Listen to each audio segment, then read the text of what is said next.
안녕하세요. 오늘은 마드리드 근교의 두 장소를 소개해 드리려고 하는데요. 하나는 16세기 왕의 권력과 신앙이 정점에 이르렀던 거대한 건축물인 엘 에스코리알, 그리고 스페인 현대사에 슬픈 상처가 남아있는 바이에 델 꾸엘가 무로스라는 곳입니다. 두 곳 모두 스페인 역사상 어느 한 시점에서 최고의 권력을 가졌던 사람이 자신의 비전을 구현했던 곳이라는 공통점이 있는데요. 위치상으로는 불과 몇 킬로미터 밖에 떨어져 있지 않지만 시간상으로는 거의 한 3세기, 한 4세기 정도의 간극을 보여주는 곳인데요. 하나는 스페인이 그 전 세계를 호령했던 찬란한 시대를 보여주는 곳, 그리고 두 번째로는 이와는 반대로 스페인이 조금 안으로 쭈그러들던 약간 어두웠던 시대를 보여주는 전혀 다른 분위기를 보여주는 곳들입니다. 그럼 먼저 엘 에스코리알부터 가보실까요?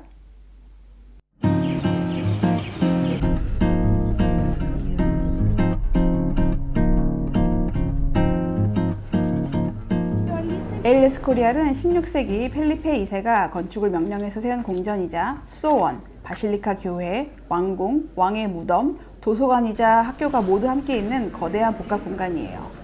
1557년 생캉텐 전투에서 프랑스를 이긴 것을 기념하고 아버지인 카를로스 1세의 무덤을 위한 장소로 지어졌습니다.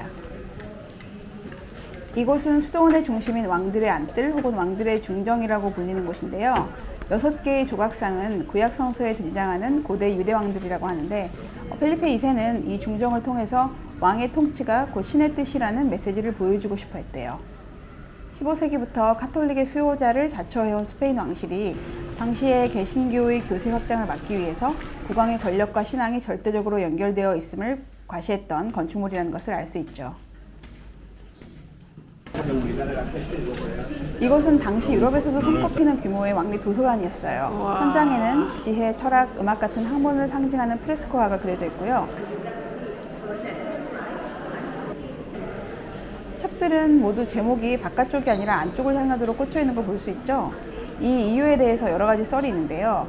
이렇게 책등을 안 보이게 함으로써 먼지, 빛, 습기 등 외부 환경으로부터 보호할 수 있어서 당시에 귀중했던 가죽 표지가 손상되는 것을 막기 위한 실용적인 목적이었다라는 썰과 일부러 책 제목을 드러내지 않음으로써 책과 지식이라는 것이 매우 귀하고 신성한 것이라는 인상을 줌으로써 공간 전체에 권력과 지적 권위를 부여하기 위해서 이렇게 설계되었다라는 의견도 있다고 합니다.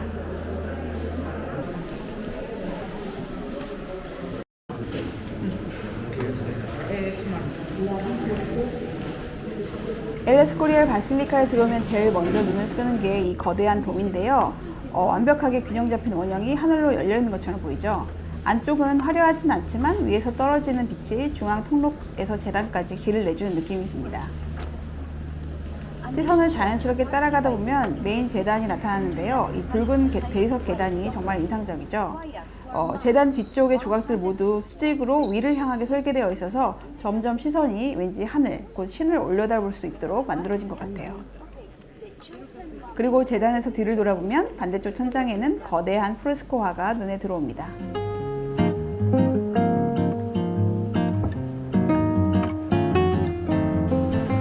엘 에스코리알은 거대한 예술 창고이기도 한데요. 옛날 왕들이 중원하거나 사모은 유럽의 명작들을 많이 만날 수 있습니다.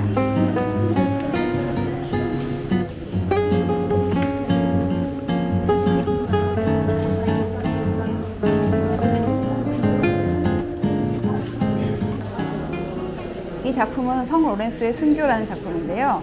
처음에 엘 에스코리알이 프랑스에서 전투를 승리한 것을 기념하기 위해서 지어졌다고 말씀드렸었는데요. 마침 그 날이 성 로렌스의 날이었대요. 산 로렌조가 석쇠 위에서 불에 타서 순교했다고 알려져 있는데요. 그래서 그 장면이 그려져 있죠.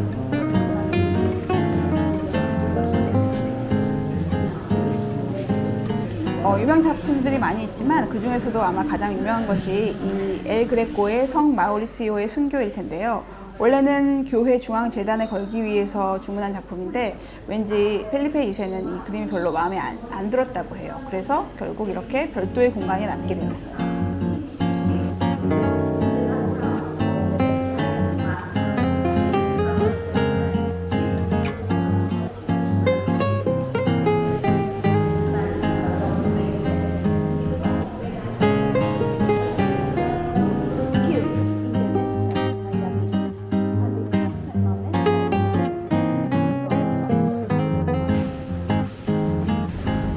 여기는 왕실 가족이 묻히는 공간이에요. 왕이 아니었던 왕자들, 공주, 그리고 왕을 낳지 않은 여왕들이 이곳에 안장되었습니다.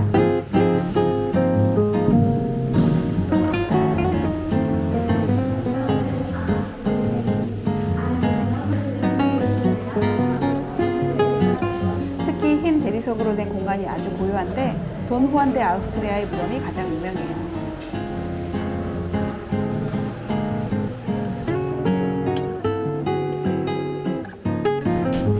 이 아래층으로 더 내려가면 진짜 스페인 역대 왕들과 왕비의 유해가 안치된 방이 있는데요. 사진은 찍을 수 없었지만 그 대리석과 금으로 장식된 그 공간이 정말 화려하고 동시에 묘하게 차분함을 느낄 수 있었던 곳이었어요.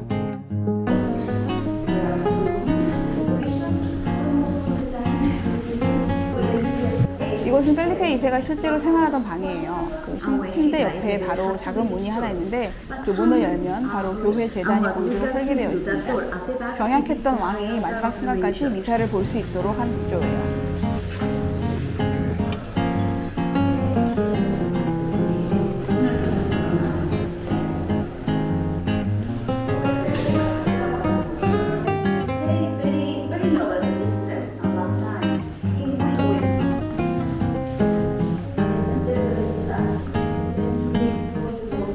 이곳은 왕비가 머물던 방이에요. 침대에 걸려있는 이 드레이프는 필리핀에서 가져온 실크라고 해요. 필리핀이 바로 당시 스페인 땅이었죠. 당시 스페인이 얼마나 넓은 제국이었는지를 보여주는 공간이에요. 이렇게 가이드 투어를 하니까 되게 자세한 설명을 들을 수 있어서 좋은데 그 단체를 따라가지고 이렇게 빨리빨리 움직여야 되는 단점이 있어요. 예를 들어서 방 하나만 해도 감상할 수 있는 그림들이 엄청 많잖아요. 근데 그런 거를 혼자 시간을 들여가지고 찬찬히 볼 수 없다는 게 약간 단점인 것 같아.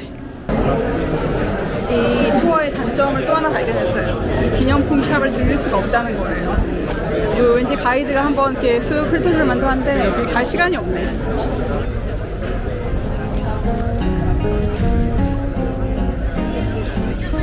어쨌든 16세기 그 스페인 대제국 시절의 어떤 정수랄까? 그런 정치적인, 종교적인 상징물로서 걸작품을 정말 잘 감상했고요. 이제 오늘 투어의 두 번째 장소로 이동을 하겠습니다.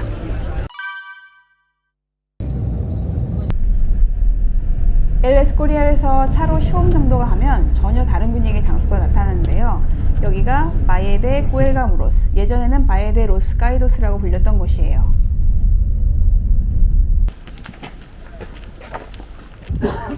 와. 와. 와.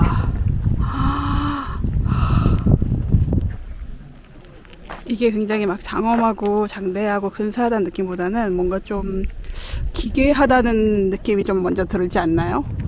이제 스페인의 현대사를 얘기할 때 빼놓을 수 없는 게 스페인 내전인데 1936년부터 39년까지 있었던 그 내전 후에 이제 그 프랑코라는 독재자가 40년 동안 집권을 했죠. 근데 여기 그 전쟁이 끝난 이후에 그 명목상의 이유는 그 전쟁에서 희생된 그 뭐 정치적 이념을 떠나서 그 자기 반대파였던 공화파나 뭐 좌파들 뿐만 아니라 국민당 쪽, 뭐 파시스트 쪽, 보수파들까지 다 어우러서 그들의 희생을 기리기 위해서 만든다는 것이 명목이었는데, 과연 그 목적을 달성했는지는 여러 가지 그 논쟁이 있습니다. 이곳은 거대한 화강암 바위산을 깎아서 만든 곳인데요. 가장 먼저 눈에 들어오는 게 바로 이 거대한 십자가입니다. 높이가 거의 150m가 넘는데 산 위에서도 몇 킬로미터 밖에서도 보일 정도예요.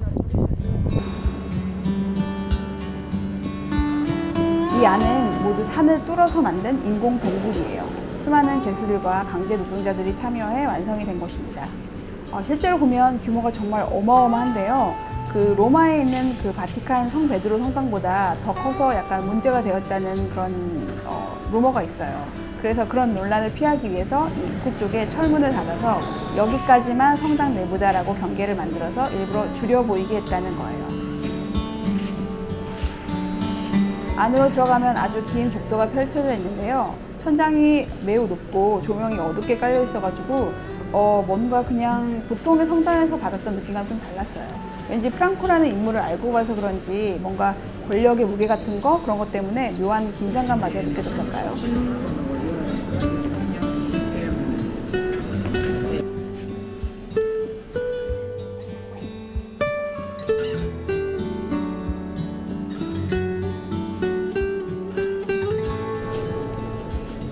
원래 이 재단 앞 여기에 프랑코의 무덤이 있었는데요. 2019년에 정부가 공식적으로 파묘를 해서 그의 유해를 가족묘로 이장했다고 합니다.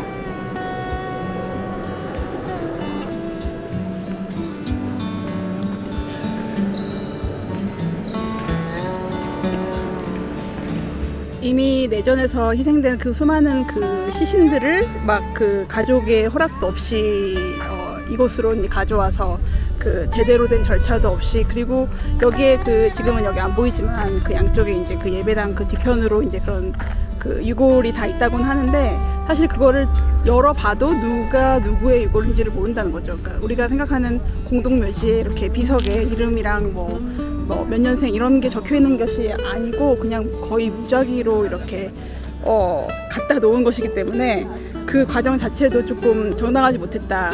그리고 이거를 건설하는 과정에서 거의 한 20년이 걸렸는데, 그 내전 동안 자신에게 반대했던 그런 반대파들, 뭐 공화당 쪽의 그 정치범들을 강제 노동에 이제 투입을 해가지고 하루 일하면은 뭐 형량을 하루 감해주겠다, 뭐 이런 거를 내세워서 노동에 동원시켰다고 해요.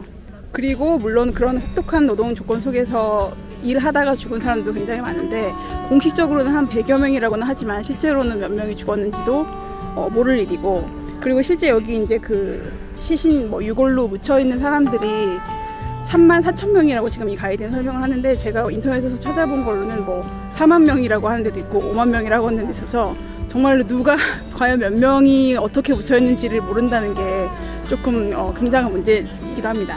그리고 프랑크가 40년 동안 이제 독재 정치를 끝내고 75년에 이제 사망을 했거든요. 사망을 하고 나서 자신도 여기에 묻혔다고 해요.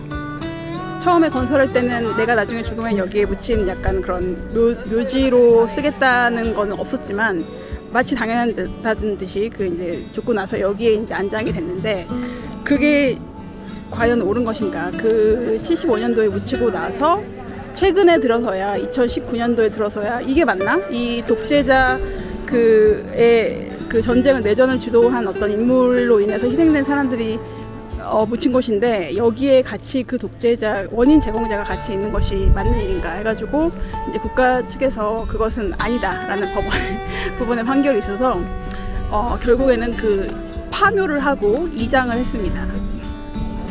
스페인 내전 당시에 희생된 사람들이 워낙 많아서 그 후손들이 여기에 와가지고 이 자기 가족 조상의 묘를 찾으려고 해도 그 과정 자체도 엄청 쉬운 일이 아니고, 왜냐면 문을 그 열고 그 관 유골함 이런 거를 열어봐도 거기에 이제 뭐가 있을지 모르는 상태죠. 그래서 이제 DNA 검식을 하고 그래가지고 이제 그걸 그 찾는 지난한 과정이 언젠가는 시작될 텐데, 아직까지는 뭐 그렇게 본격화되고 있는 것 같지 않습니다. 그 아주 간단하게 말하면 여기가 뭐 하는 곳이야 라고 물으면 전쟁에서 희생된 사람들을 기리는 곳이야 라고 했을 때, 그러면 우리나라 현충원 같은 곳인가 라고 생각할 수 있는데 아주 결이 다르죠. 이 어마어마한 스케일과 이 교회 성당의 존재를 보면, 그 프랑코 독재 시절에 그 자기 이제 내전에서 승리하고 나서 자기 어떤 그 존재감을 완전히 과시하기 위한 그런 것이었고, 또 자기의 어떤 정권의 그 카톨릭과를 그 연계시켜가지고 정당성을 더 부여하려는 그런 욕심이 굉장히 느껴져요. 이 약간 디자인이, 이걸 알고 봐서 그런지 조금 막 되게 어떤 종교적으로 멋있다거나 정치적으로 멋있는 그런 장소라고 느껴지기보다는, 와, 경치는 정말 너무 좋다. 누군가의 무덤으로서는 정말 명당인 것 같아요. 명당 자리, 묘를 쓰기에 아주 좋은 자리군. 여기가 지금 일단 어쨌든 성당이니까 사람들이 와가지고 뭐 결혼식도 올리고 미사도 보고 이러는 그냥 교회 용도로서도 활용이 된다고 하는데, 어쨌든 이제 이 공간을 어떻게 활용할 것인가에 대해서는 최근에 이제 여러 가지 논의가 있는데, 그 중에 하나는 뭐 우리 과거 역사를 잊지 않기 위한 어떤 박물관, 어떤 교육적인 목적으로 사용하자는 그런 의견이 많이 모여져서 약간 거기에 예산을 투입할 계획이고 약간 그렇게 된다고 합니다. 네, 이렇게 해서 같은 날 아침에는 그 스페인의 강력한 왕정 시대의 펠리페 2세의 야심을 볼 수 있는 엘 에스코리아를 돌아보고 바로 이어서는 또 지금으로부터 별로 멀지 않은 그 한 80여 년 전에 스페인 독재자의 프랑코의 야심을 볼 수 있었던 바이에 데 쿠에가 무로스를 돌아봤는데요. 둘 다 마드리드 근교에 있지만 완전히 다른 시대를 담고 있고요. 어떻게 보면 스페인의 빛과 그림자를 보여주는 곳이라서 같은 날 같이 돌아봐서 더 특별했던 것 같아요. 여러분들께서도 흥미롭게 감상하셨길 바라면서 저는 또 다음 영상에서 뵙겠습니다. 아스타 루에고.